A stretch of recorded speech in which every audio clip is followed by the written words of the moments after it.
Vous écoutez Alexandre Dubé. Une rigueur incontestable. Saviez-vous qu'il y avait des drones de bombardiers qui volent secrètement dans le ciel canadien depuis un an? L'objectif de tout ça, c'est d'aider l'entreprise à mettre au point l'avion d'affaires de l'avenir. Et sous la plume de Sylvain Larocque dans le journal, on apprend que ce prototype-là fait partie d'un programme de recherche, le programme EcoJet. Ça a été lancé à peu près il y a 10 ans par Bombardier. Et on s'est dit c'est une belle occasion d'ouvrir la discussion avec Michel Junot-Katsuya, ancien officier supérieur du renseignement et gestionnaire au Service canadien du renseignement de sécurité, SCRS, sur l'espionnage et la place aussi, le rôle que joue le Canada et l'outil comme tel du drone. Salut Michel. Bon matin Alexandre. Alors, c'est quand même surprenant. C'est pas un petit appareil. Là, on parle un peu moins de 8 pieds, là. Mais quand même, est-ce que c'est surprenant qu'il vole un peu secrètement dans le ciel canadien? C'est l'un des plus gros, peut-être le plus gros drone que l'on a au Canada à l'heure actuelle. Est-ce que c'est raisonnable? Oui. Je pense que on est rendu maintenant à une ère depuis déjà un bon moment où, avec la fin de la guerre froide, on est passé d'une confrontation militaire à une confrontation économique.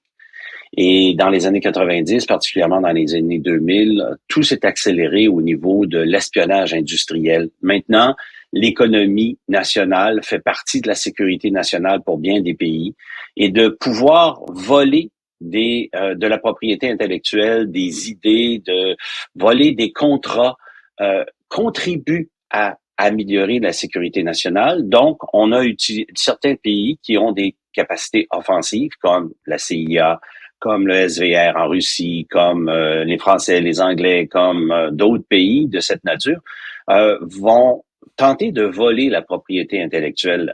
Et la Chine, entre autres, en est une qui a déjà réussi à voler de la propriété intellectuelle contre Bombardier.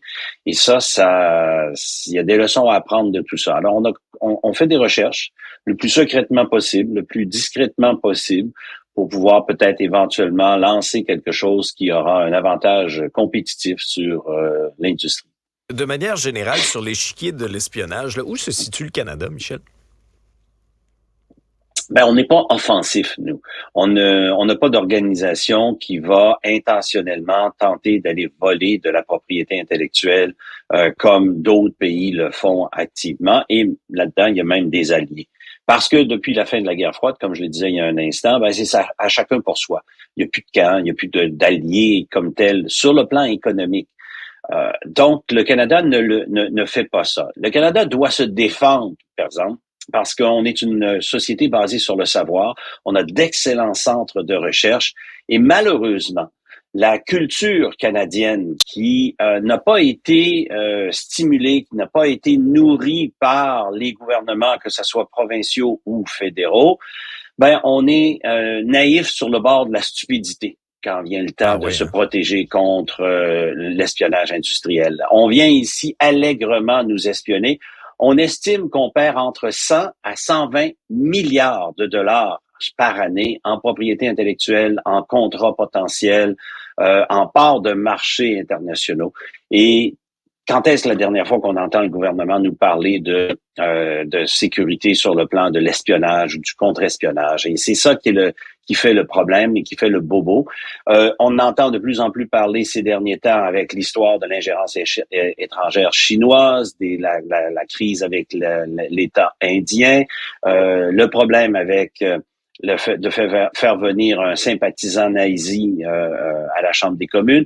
On voit qu'on n'a pas développé une culture du renseignement, une culture de la sécurité, pas pour se virer comme de se tourner en paranoïaque, mais de développer quand même un sens des affaires plus pointu que d'autres ont, que nous, on n'a pas. Alors. Mais Michel, tu parlais d'ingérence chinoise, je pense qu'on a tous... ça avait un peu marqué l'imaginaire, là, l'histoire des ballons chinois. Le fait de... quelle est la place du drone? Est-ce que c'est un outil qui est de plus en plus utilisé dans le monde de l'espionnage? Ah oui, le drone devient de plus en plus utilisé, non seulement pour l'espionnage à caractère offensif et défensif. Il y a le drone est utilisé comme machine de guerre, littéralement. Ça a pris particulièrement, et on permettra le jeu de mots, ça a pris son envol particulièrement sous l'administration de M. Obama. On voulait réduire la capacité d'avoir des pertes de soldats américains, de pilotes américains. Donc, on a utilisé des drones pour faire des attaques et des bombardements, littéralement, sur des individus. Malheureusement, ça a causé aussi des victimes collatérales. Donc, il faut raffiner un peu du côté du renseignement lorsqu'on veut cibler. Faire attention quand est-ce qu'on utilise les drones parce qu'il y a de la population civile autour des individus, autour des cibles, comme pour le terme utilisé dans notre jargon. Mais effectivement, le drone prend de plus en plus de place. On le voit d'ailleurs avec la guerre en Ukraine, comment le drone est super utilisé et très, très, très efficace pour attaquer rapidement, à faible coût, l'ennemi qui se déplace, lui, des fois avec du matériel beaucoup plus coûteux.